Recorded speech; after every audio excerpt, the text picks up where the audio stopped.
So I just finished cleaning up camp. I had to relocate the tent. I moved it so that it would dry more efficiently. And so I'm going to move this picnic table, because I have two of them here. I'm going to move it over where the tent was. And I'm going to back the egg into this little area in case it should storm again. And it'll give me a bit of shelter, because I was like right out in it and it was pretty crazy. Everything is wet. Everything that I have is wet. Everything temperature wise is all going into the 80s for the rest of my time here. So I went and picked up some pants yesterday and kept them in the car last night, so I did have dry breeches. I did keep some of my clothing in there, and I had thought about taking the clothing out, which I think I'm going to start doing from here on out, and not leaving it in the tent for this very reason. This isn't my first water rodeo. I've had a couple of other times where I've had to get rid of books and such, and my clothing was pretty wet. So there is a laundromat that's about 30 miles from here, and I think I'm going to go there and do my laundry at some point today instead of go all the way back to, I don't even know if you could say I reside there anymore, to be honest with you, in my hometown, let's say. I can't really say that I reside there anymore. I've been to several small little Kansas towns. They're really cool. The only thing about those small towns is there's not a lot of jobs. Do you know what I mean?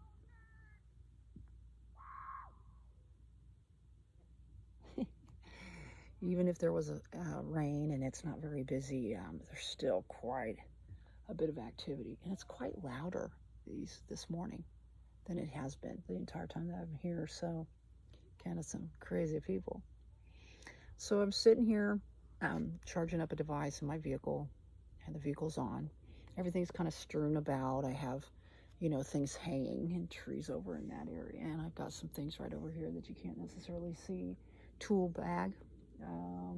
My yoga mat bag is very thick, and it's going to take some time.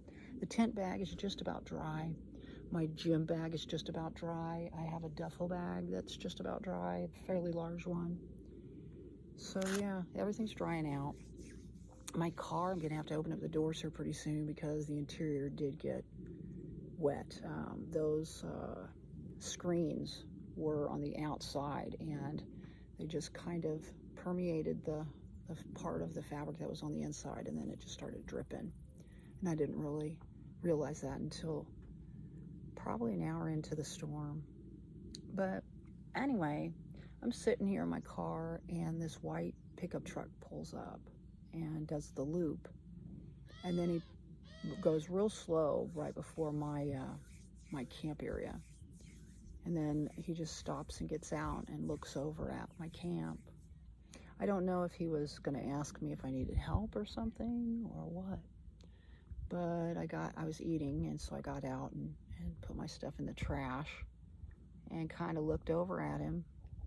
And once he saw that I was, I guess, present, which again, if I wasn't here, why would he even stop to see all my stuff all strewn about? He got back in his vehicle and took off.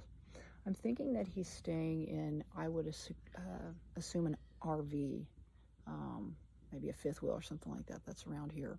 I don't know. I know that it was a crazy storm. Like, it was like severe, like one of the most severe storms that I've ever been in car camping. I thought that it was going to make my car roll. I really did. I thought it was going to tip. Usually when I know that there's storms coming, which I haven't really been paying that much attention to the weather, but I shall from here henceforth. But I usually try to point the nose of the egg towards the wind. So, but this evening, where I'm at right now is where we're going to be backed in anyway. So I don't think it's going to make any difference. And the egg is small enough to where I could even get it through this area here, but I'm not going to take any chances. I I think right here is a good spot for it. It may not be even, but I think it will be fine. But yeah, the rain came down in heavy sheets. And I was concerned about, because the wind was so severe and so strong, that I was afraid of limbs or something. But then when I looked around, there's really no big trees around here with limbs that would have been coming my way. So mostly just spruces and firs and stuff like that, I guess. Pines, maybe? I don't know what they are. But I do know that when the wind is just right, you can hear the sound of them, which is really neat. So I thought about going and doing a freeze dip earlier. I had to take my my lawn chair down to the water because it was covered in just mud and whatnot, you know, those little parts of the trees. So I went down and gave that a dip down there and cleaned off my shoes and put my Keens on. These guys, these are pretty much what I have all the time. Now, when I'm camping, I swim in them. I usually keep them on. And I switch them off with my shower shoes, which are a kind of a hippie chick tie-dye white flip-flops, I call it, Wally World. So, but anyway, I thought I would do another video because it's really beautiful out right now. It's nice and cool. It's very reminiscent of Colorado weather right now.